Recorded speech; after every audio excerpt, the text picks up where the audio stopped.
58 श्लोक। कर्माण्यारभते येन पुमानिह विहायतम अमुत्रान्येन देहेन जुष्टानि स यदुश्रुते। इस जीवन में जीव जो भी कुछ करता है उसका फल अगले जीवन में भोगता है। अगला जीवन है? उनको क्लियर नहीं है। अगला जीवन है? इनको ये करिए है। ओके, तो अगला जीवन क्या है हमारा? जो मृत्यु के समय करेंगे सोचेंगे। ओके, भगवान का चिंतन करेंगे तो भगवान के लोक में जाएंगे। ओके, तो इस और मृत्यु के समय हम क्या सोचेंगे? भगवान के बारे में सोचेंगे। मृत्यु के समय हम वही सोचेंगे जो हमने पूरे जीवन में किया है। वही जैसे चोट लगती है तो हमने कुछ दिन पहले बता रहे थे क्या निकलता है मुझे, उई माँ, सोच के निकलता है, अपने आप निकलता है। वैसे मृत्यु के समय आपकी सेंसेस जनरली इतनी नहीं होती आदमी की कि आदमी सोच पाए कुछ कि मुझे भगवान के बारे में सोचना है, मेरा अंतिम समय आ गया है। ऐसा भी कोई वही सोचेगा जैसे कि हमारे भीष्म पितामह। तो भीष्म पितामह युधिष्ठिर महाराज को नॉलेज दे रहे थे, political knowledge, all this knowledge. और नॉलेज देते देते अनाथ उन्होंने बोला जैसे हमने सूर्य उत्तरार्थ है ना, उत्तरायण सूर्य उत्तरायण की तरफ गए तो उन्होंने कहा ओके अब मेरा जाने का समय है। एकदम से उनकी बातें बदल गई। अभी तक वो कुछ समझा रहे थे वटेवर संसार के बारे में, और एकदम से भगवान पे चिंतन चला गया उनका। तो ऐसा कौन कर सकता है? जिसने जीवन भर ये किया हो, उसका प्रयास किया हो, प्रयत्न किया हो, प्रैक्टिस करी हो, वही व्यक्ति अंत में समझ होगा। इसलिए जीवन में जीव जो भी कुछ करता है उसका फल अगले जीवन में भोगता है। इसका मतलब ये नहीं केवल अगले जीवन में भोगता है, मतलब भोगता रहता है। वो कुछ इस जीवन में ही भोगेगा, डिपेंडिंग ऑन कि वो क्या किया उसने, उसके अनुसार। तो इस जीवन में भोगेगा, कुछ अगले जीवन में भोगेगा, भोगता रहेगा। कब तक? जब तक कि उसके ये फल खत्म नहीं हो जाते। तो एक स्टेज में आके तो फल खत्म हो जाने चाहिए ना, फिर खत्म क्यों नहीं होते? बार बार क्यों पैदा होता रहता है आदमी? क्योंकि नए कर्म करता रहता है, पुराने खत्म कर रहा होता है। कई बार तो पुराने कर्मों को देख के नए कर्म कर देता है, उनके फलों को देख के। जैसे किसी ने आपको थप्पड़ मारा, क्यों मारा? पुराने कर्म के अनुसार। आप क्या करते हो जब कोई थप्पड़ मारता है आपको? उसको थप्पड़ मार देते हो। तो ये क्या किया आपने? नया कर्म कर दिया। तो कोई थप्पड़ मारे तो क्या करें फिर ऐसे में? है हाँ, सहन करना चाहिए, सहन करना चाहिए। अगर हम मन से नहीं निकालो, आपकी इच्छा है, अगर आप नहीं निकालो तो क्या होगा? नया कर्म। अब फिर जब तक कोई आपको थप्पड़ ना मार दे तब तक जन्म लेना पड़ेगा। अब अगर इसी जन्म में थप्पड़ मार दिया तो ठीक है, तो नहीं जन्म ले। लेकिन इस जन्म में फिर से किसी ने थप्पड़ मारा, फिर हमने क्या किया? हमने फिर से थप्पड़ मार दिया। भूल गए हम उस वक्त, ध्यान कहाँ रहता है? एकदम से नहीं होता ना ये सब।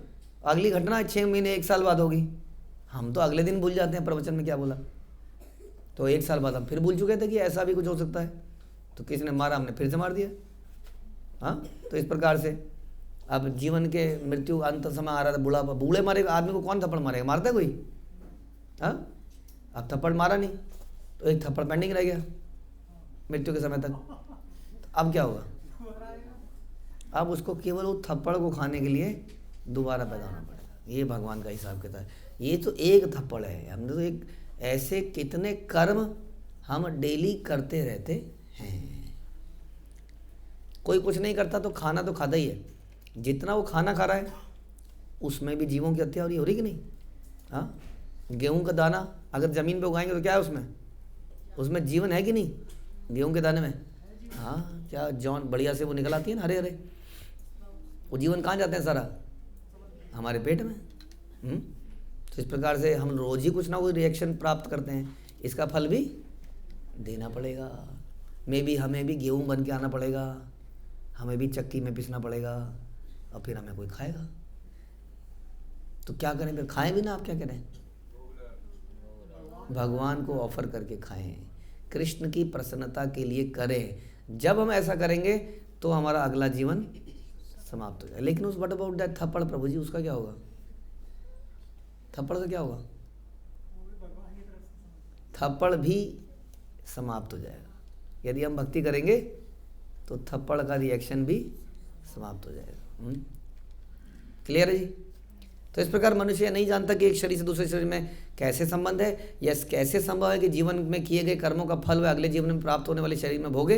राजा नारद मुनि ने इसी प्रश्न का उत्तर देना चाह रहा है। यह कैसे संभव है कि शरीर इस जीवन में जिसे मनुष्य शरीर प्राप्त है उसे अगले जीवन में मनुष्य शरीर प्राप्त नहीं होता? ये सब क्वेश्चन है। यहाँ तक कि बड़े बड़े वैज्ञानिक और दार्शनिक भी एक शरीर से दूसरे शरीर में अपने कर्मों को स्थानांतरित नहीं कर सकते। एक रिसर्च थी, उसकी रिसर्च पेंडिंग रहेगी, एक साइंटिस्ट की, मर गया, 50 साल उसने बेचारे ने मेहनत करी और करते करते मर गया। अब अगले जीवन में उस रिसर्च को कंटिन्यू कर सकता है कि नहीं? नहीं कर सकता है। वो नहीं कर सकता है, कोई और कर सकता है। जैसा हम अनुभव करते हैं, प्रत्येक आत्मा के शरीर होता है और प्रत्येक व्यक्ति के कर्म या प्रत्येक शरीर के कर्मों को दूसरे शरीर या व्यक्ति द्वारा नहीं भोगना होता। इति वेद विदाम वाद श्रूयते तत्र तत्र कर्म यत् क्रियते प्रोक्तम परोक्षम न प्रकाशते। वेदवादियों का कथन है कि मनुष्य अपने पूर्व कर्मों के फल का भोग करता है, किंतु व्यवहारिक रूप से यह देखा जाता है कि पिछले जन्म में जिस शरीर ने कर्म किया था वह तो नष्ट हो चुका है, अतः उस कर्म का भोग भिन्न शरीर द्वारा किस प्रकार संभव है। राइट? थप्पड़ मारा था किसने? इस शरीर ने, हमने मारा ना। और ये थप्पड़ खाएगा कौन? दूसरा शरीर। ये क्या बात हुई? एक शरीर के कर्म का फल दूसरे को, क्योंकि आत्मा वही है और मन बुद्धि अहंकार भी वही है। समझ में आया? तो इस संसार में यदि आपने मर्डर किया और अगले जन्म में आप पैदा हुए और ये साबित भी हो जाता है कि ये आदमी वही है, रीइंकारनेशन है, तो आपको लगेगी, आपके ऊपर सजा लगेगी? नहीं लगेगी। हाँ, आपको माला फांसी हुई, आपको 14 साल की कैद हुई, आप 1 साल में मर गए, तो जो 13 साल हैं वो अगला जीवन काटेगा जेल में? इंसान के शरीर में, इंसान के राज्य में ये पॉसिबिलिटी नहीं है। हाँ, यहाँ पर मरते ही सब खत्म हो जाता मामला, लेकिन भगवान के सिस्टम में कंटिन्यूटी है। भगवान के शरीर में मृत्यु क्या है? देहिनो अस्मिन यथा देहि, वो तो मृत्यु है। वासांसि जिनानि यथा व्याय, जैसे हम कपड़े चेंज करते हैं वैसे हम शरीर बदलते हैं। It's a continuity. हाँ, अभी आपने जैकेट पहन ली है तो हम क्या मानेंगे? डिफरेंट व्यक्ति है? नहीं नहीं नहीं नहीं, ये हमारे प्रभु जी तो बड़े पतले से थे, ये मोटे हो गए, ये तो वो नहीं है। तो जैकेट पहनी है इसलिए मोटे हो गए, राइट? आदमी तो वही है, अब डिफरेंट प्रतीत होता है। तो भगवान के सिस्टम में शरीर के अंदर वो देख रहे थे, उनको पता चल रहा है ये वो वाला आदमी है, ये वाला आदमी है, उनको पता है। समझ में आ रही बात? हाँ, हर जन्म में उन्हें समझ में आ रहा है ये वो व्यक्ति है, वैकुंठ का ये व्यक्ति है, और ये व्यक्ति अल्टीमेटली इतने जन्मों में अलग अलग योनियाँ बदल चुका है। भगवान ऐसा गीता में कहते हैं अर्जुन को, I know all the previous births of yours, you don't know. उन्हें पता है, तो इसलिए उनकी सज़ा कंटिन्यू करती है, या उनका इनाम भी कंटिन्यू करता है अगले शरीर में। तो एक शरीर ने किया कर्म, उसको दूसरा शरीर भोगेगा, क्योंकि आत्मा और मन बुद्धि अहंकार वही है। तो ये बता रहे हैं। तो बता रहे हैं, किंतु व्यवहारिक रूप से देखा जाता है कि पिछले जन्म में जिस शरीर ने कर्म किया वह तो नष्ट हो चुका है, अतः उस कर्म का भोग भिन्न शरीर द्वारा कैसे संभव है। नास्तिक लोग पूर्व कर्मों के फल को का साक्ष्य चाहते हैं, अतः वे प्रश्न करते हैं कहाँ इसका प्रमाण है कि मैं विगत कर्म के फलों को भोग कर रहा हूँ। कैसे कह सकते हैं आप?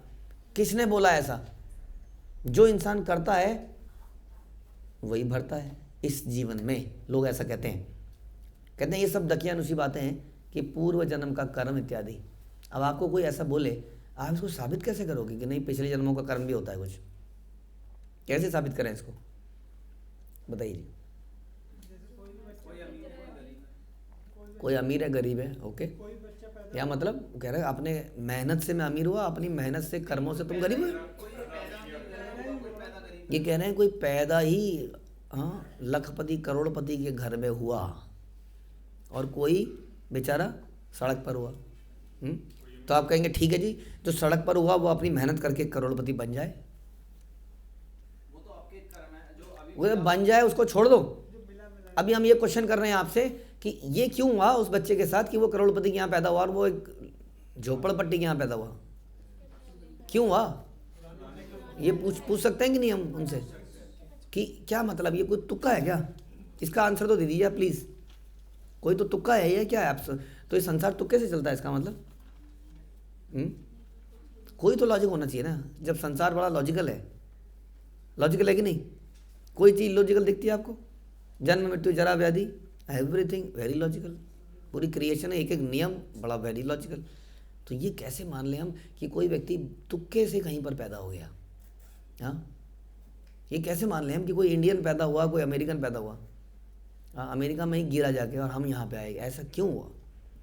हाँ, तो ऐसे क्वेश्चन अगर हम पूछेंगे तो हमें समझ में आएगा कि देयर इज़ तो पिछले जन्मों के कर्मों का भी कुछ हिसाब है ना। कोई बचपन से ही अपाहिज पैदा होता है कई बार कोई व्यक्ति, हाँ, तो इसका मतलब उसने तो अभी कुछ किया नहीं है। तो ये कह रहे हैं उन्हें इसका ज्ञान नहीं है कि किस तरह सूक्ष्म शरीर वर्तमान शरीर के कर्म फलों को अगले स्थूल शरीर तक ले जाता है। सूक्ष्म शरीर मतलब मन, बुद्धि, अहंकार। समझ में आया? ध्यान रखना इसको। ये इस शरीर, इस आत्मा को दूसरे शरीर में, देखिए आत्मा का सिस्टम अभी ऐसा है ना, आत्मा भी डिपेंडेंट है क्योंकि वो अपनी ओरिजिनल स्टेट में नहीं है। उसको कुछ कोई ना कोई लेके जाता है, यमदूत, विष्णुदूत इत्यादि। और यहाँ पर जन्म मृत्यु के समय पर कौन लेके जाता है? मन, बुद्धि, अहंकार। सूक्ष्म शरीर दूसरे शरीर में ले जाता है। भले ही वर्तमान स्थूल शरीर नष्ट हो जाए किंतु सूक्ष्म शरीर नष्ट नहीं होता। यह आत्मा को दूसरे शरीर तक ले जाता है। मन, बुद्धि, अहंकार, जब हमारा शरीर जलाया जाएगा तब बुद्धि जल जाएगी, अहंकार जल जाएगा, लेकिन मन नहीं जलेगा। तीनों नहीं जलेंगे? तीनों ही नहीं जलेंगे। अग्नि से जलते नहीं है वो, बहुत सूक्ष्म है वो, सूक्ष्म शरीर कहते हैं इसलिए उसको। तो किंतु सूक्ष्म शरीर नष्ट नहीं होता, यह आत्मा को दूसरे शरीर तक ले जाता है। वस्तुतः स्थूल शरीर सूक्ष्म शरीर पर आश्रित है। स्थूल मतलब ये जो बॉडी है आपकी दिख रही है, ये उस सूक्ष्म पर आश्रित है, मन, बुद्धि, अहंकार पर। समझ रहे हैं आप? मन दिखता नहीं है लेकिन इतना स्ट्रांग है कि आदमी को दुखी या सुखी बना देता है। नहीं, मन की तो बात है। शरीर का रोग उतना तंग नहीं करता जितना मन का रोग तंग करता है। मन में कुछ चल रहा है उठपटांग, मन में ही अपमान है, मन से ही मान है, सारी सोच विचार मन से ही है। तो ये जो शरीर है हमारा जिसको हम देख रहे हैं, ये उस शरीर पर डिपेंडेंट है। ठीक वैसे जैसे कंप्यूटर में हार्डवेयर, कंप्यूटर सॉफ्टवेयर पर डिपेंडेंट है। इतनी बड़ी स्क्रीन, इतना बड़ा मॉनिटर, सब बेकार है। यदि ऑपरेटिंग सिस्टम करप्ट हो गया, कुछ नहीं चलेगा। चलेगा तो फिर उसमें फिर से ऑपरेटिंग सिस्टम डालोगे आप लोग।